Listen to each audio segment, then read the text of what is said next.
మీ కథల సమయానికి స్వాగతం. నేను మీ రమ్య. హలో అండి. ఈరోజు మనం పద్మా పైడిమర్రి గారు రాసిన విముక్తి అనే కథ విందాం. ఏమండి, మా కిట్టి స్నేహితులందరం కలిసి సరదాగా 2 రోజులు అరకు వెళ్ళొద్దాం అనుకుంటున్నాం, వెళ్ళమంటారా అని అడిగింది భర్త రవిని చంద్రకళ. మరి నా తిండి సంగతో అన్నాడు రవి. ఫ్రిడ్జ్లో దోశల పిండి, ఇడ్లీ పిండి కొంచెం కొంచెం ఉన్నాయి. కాస్త సాంబారు, పచ్చళ్ళు కూడా ఉన్నాయి. నిన్న పొద్దున్న మిగిలిన కూర కూడా ఉంది. కొంచెం అన్నం పెట్టుకుంటే చాలు. అవన్నీ సర్దేసుకోండి, 2 రోజులేగా అంది చంద్రకళ.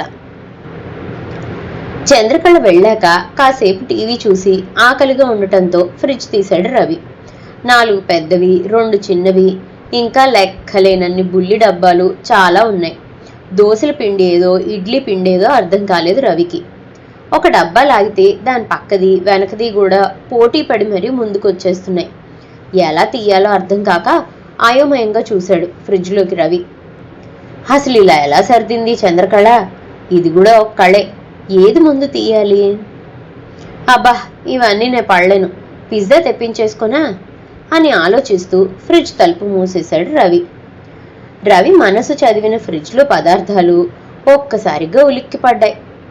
వీడేదో మనకి విముక్తి కలిగిస్తాడు అనుకుంటే ఇలా ఆలోచిస్తున్నాడేమిటి అనుకున్నాయి. వీడి బుద్ధి మారి నన్ను ముందు తీస్తే బాగుండు, ఉండలేకపోతున్నా అంది దోశల పిండి. మనిద్దరం తోడ పుట్టిన వాళ్ళం.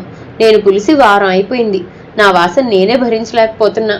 నేను ముందు వెళ్తా, నాకు ఈరోజు విముక్తి కావాలి అంది ఇడ్లీ పిండి. వారానికే అలా అయిపోతే ఎలా? టెక్నికల్గా నా జీవితం ముగిసి నెల అయింది. కానీ చంద్రకళ దృష్టిలో ఇందులో ఉంటే బతికి ఉన్నట్లే లెక్క.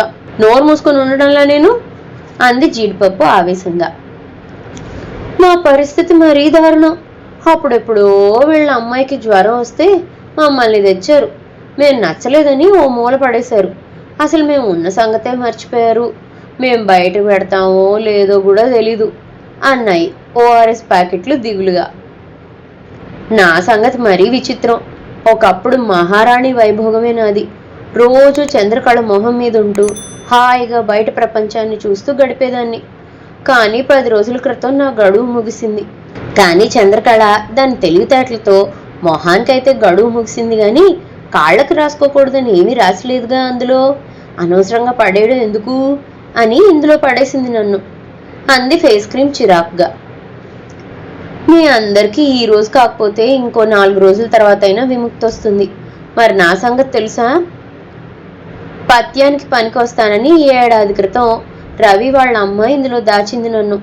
తినరు, పడేరు, ఎన్నాళ్ళిలా ఉండాలో అంది ఓ మూలగా బిక్కుబిక్కుమంటూ కూర్చున్న పాతావకాయ. చంద్రకళకి ఎవరు చెప్పరా మనల్ని ఇందులో ఇలా ఉంచకూడదని అంది నల్లగా కమిలిపోయిన అరటిపండు ఆవేశంగా. ఆ మధ్యన రవి అక్క వచ్చినప్పుడు గొడవైంది. ఫ్రిడ్జ్ ఏమన్నా సంజీవిని పర్వతం అనుకున్నావా? గడువు ముగిసినవన్నీ మళ్ళీ మామూలుగా అవ్వడానికి అని దెబ్బలాడింది. కానీ చంద్రకళ వినదుగా అంది 4 రోజుల క్రితం కాచిన సాంబారు. ఇంక మీ గొడవ ఆపి నా గోడు వినండి. మీ అందరినీ భరిస్తున్న నేనేమనుకోవాలి? ఇన్ని రకాల వాసనలు ఒకదానితో ఒకటి కలిసిపోయి నన్ను ఉక్కిరి బిక్కిరి చేసేస్తున్నాయి. కిందటిసారి వీళ్ళ మనవడు సగం నాకేసి వదిలేసిన లాలీపాప్ ఇంకా నా మొహానికి అంటుకుపోయే ఉంది. అప్పటి నుంచి ఎంత చిరాగ్గా ఉందో తెలుసా? నేనెవరితో చెప్పుకున్నా బాధ అంది ఫ్రిడ్జ్. నిజమే, మా అందరికీ ఎప్పుడో అప్పుడు విముక్తి వస్తుంది. కానీ పాపం నీకు, మేము వెళ్ళిపోతే ఇంకొకళ్ళు అసలు విముక్తే లేదు అని తమ సానుభూతిని తెలియజేశాయి ఫ్రిడ్జ్లో ఉన్న పదార్థాలన్నీ. ఇంతలో ఫ్రిడ్జ్ తలుపు తీశాడు రవి. ఎవరికి అవకాశం వస్తుందా బయటికి వెళ్ళడానికి అని అన్నీ ఆశగా చూశాయి. వాటి ఆశ నిరాశ చేస్తూ ఒక చేతిలో పిజ్జా పట్టుకొని మరో చేత్తో పెప్సీని అందుకున్నాడు రవి. మనలో అదృష్టవంతులు ఎవరైనా ఉన్నారు అంటే ఈ పెప్సీ ఒకటే. మనందరం అంత బాధపడుతున్నా హాయిగా టీవీగా నుంచింది. అందుకే దానికి ఆ పొగరు అనుకున్నాయి లోపలే ఉండిపోయిన కమల పిల్లల్లాంటి దోశపిండి, ఇడ్లీ పిండి. అనుకున్నంత అయ్యింది. ఈ రవి మనకేదో విముక్తి కలిగిస్తాడనుకుంటే మన మొహమే చూడలేదు. రేపు చంద్రకళ వచ్చాక వీడికి ఉందిలే అనుకొని ఎక్కడివి అక్కడ చల్లగా పడుకున్నాయి. ఇదండి విముక్తి కథ. మరి ఇలా విముక్తి పొందలేని పదార్థాలు మన ఫ్రిడ్జుల్లో ఎన్నున్నాయో వెతుక్కుందాం పదండి.